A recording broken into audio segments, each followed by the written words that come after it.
Hey guys, welcome back to another new video. So in this video we are going to check out another device. So this is Nokia Asha 305, released back in 2012, and I have been using this device for a week now, and previously also I have used around 2012 to 13. I have used this device, and back then also this device actually did not make that much sense, and today actually it doesn't make sense anymore.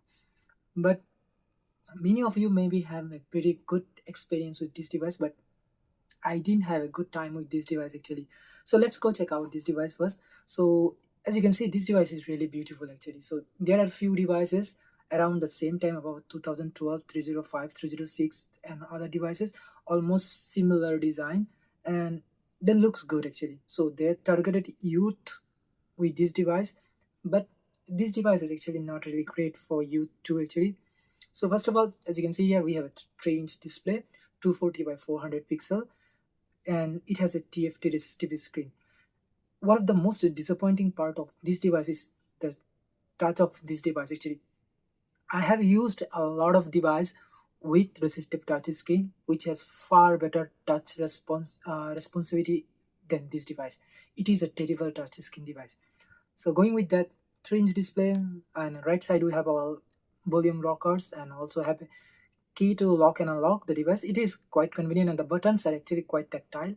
And the right side we have our micro SD card slot. You can go up to maybe 32 gig also it will support, but mostly 8 gig to 16 gig is enough.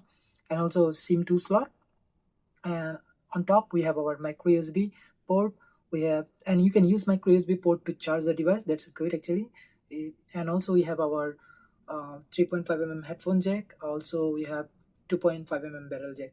So in the bottom we have a linear holder, but other than that nothing. In the back we have a 2 megapixel camera, as you can see here, and it does take good picture, but I haven't taken and I haven't tried. Later like in long time ago I did try. And the bottom firing speaker, which is really great actually. So let's go and unlock the device first. So if you unlock the device, and you can just swipe and you will be in the home screen. The home screen something look like this, look like very similar to Nokia N9. As I reviewed, Nokia N9 has very beautiful display actually. And if you go, it's like left to right side, you will go another screen. And if you go, like, you can go directly, you cannot go any, maybe, yeah, you can go, and you are in now playing mode. So you can change this actually. You can either select FM radio or your dialer or your music player, whatever you want you can change. You just hold the screen, and when it, like, it is in editing mode, you just go here and you can choose whatever you want. So and there is a lot of application, as you can see here. Most of them actually built-in application, and most of them doesn't work anymore. Like all the application related to the internet connection that don't really work anymore. And I did install Opera Mini and JTube here just to try out what I can do with this device. By the way, this device actually is a 2G device. We don't have any kind of 3G connection here. Also, it doesn't support Wi-Fi, and it does have Bluetooth, which is a 2.1, and it works just fine here. There is no issue, and it is working fine. But as I said, the touch responsibility is really it responses, like, as you can see here, you have to press too hard to do anything, and also you will miss touch most of the time. But one thing about this device actually, in 2023 actually, the phone call is doing very well here, and I have tried phone calling and other things. You will not have any kind of issue if your, like, your area does support 2G network.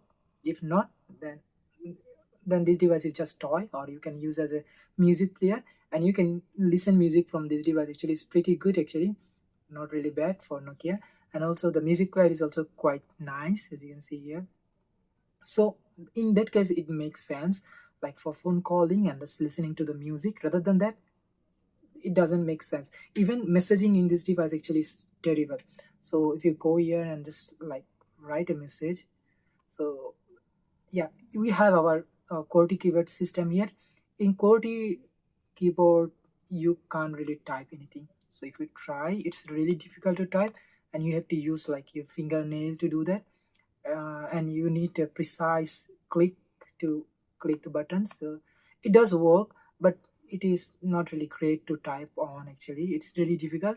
And also you can change it to T9 keypad. That's it. And most of the application here, actually the built-in applications are in dark mode. As you can see here, if I go to contact, it is in dark mode, calendar in dark mode, and also messaging is in dark mode. Even the setting is also in dark mode. But in phone is, yeah, phone is also in dark. You can put it, it depends on the theme actually. And rather than that, actually there is nothing much going on with this device. Actually you can't do anything more with this device. Installing application is really difficult. I had to struggle a lot to install Opera Mini here because the browser also is not working.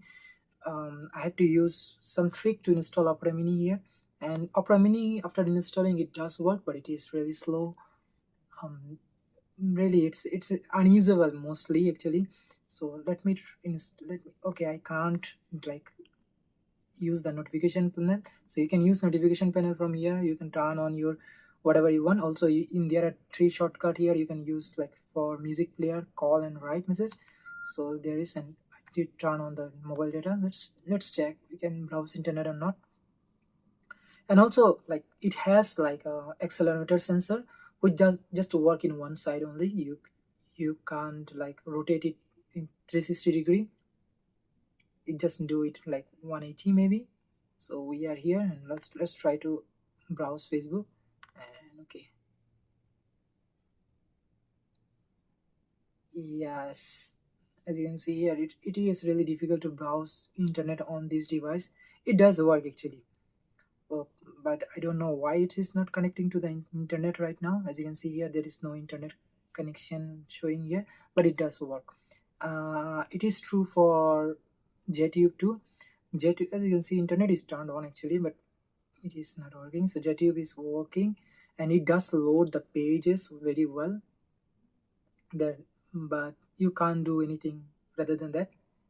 You can't play, or as you can see here, it does load the page from the YouTube, but you can't really play anything. So if you try to click on any video, it doesn't work.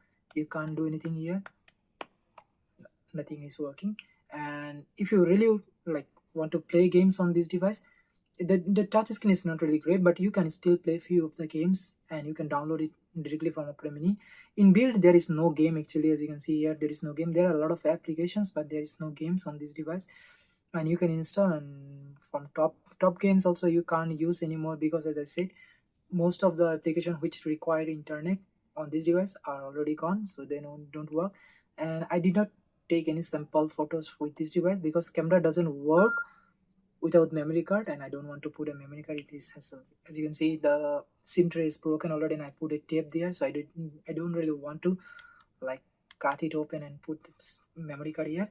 It does have 10 MB of internal storage and 30 maybe 32 MB of RAM, but it is a really slow device. But it does make sense when you just use for phone call. And one of the strong point of this device actually, the speakers and the battery. So battery is actually, I have charged this device maybe 1 week ago, and my SIM card is there, and I have been taking phone call with this device, no issue. The battery, you can see, but battery percentage is there. It works just fine actually. And if you go to like, if you want to check the speaker quality, actually it's good. Actually the speaker quality is good. And also one more thing to note about this device, although it has a resistive touch screen, it does support like multi-touch. How do I know about multi-touch on this device? Actually I did try to calibrate this display, and I did calibrate this display, and still it sucked. It doesn't work. So if you go to like touch option, uh, you can enable touch feedback. If you go to calibration, so you can just put your name and you can calibrate here. So okay, now you see, as you can see, two of them there, so we have to touch both of them. That means it has multi-touch functionality on this device. I don't know how they implement that feature. Usually resistive touch screen doesn't support any kind of multi-touch, but it does support. And with the vibration, like touch screen vibration, it does feel like you are pressing the buttons, and it does work in that way actually. It does not, but still it's really difficult to use this device. It doesn't make any sense. If it comes with like Wi-Fi and 3G internet, and the resist like capacitive touchscreen, it could be a really good device for using in 2023 too, actually, because if for phone call, that's enough. So that's all about Nokia 305. Thank you very much for watching, and I'll see you next time.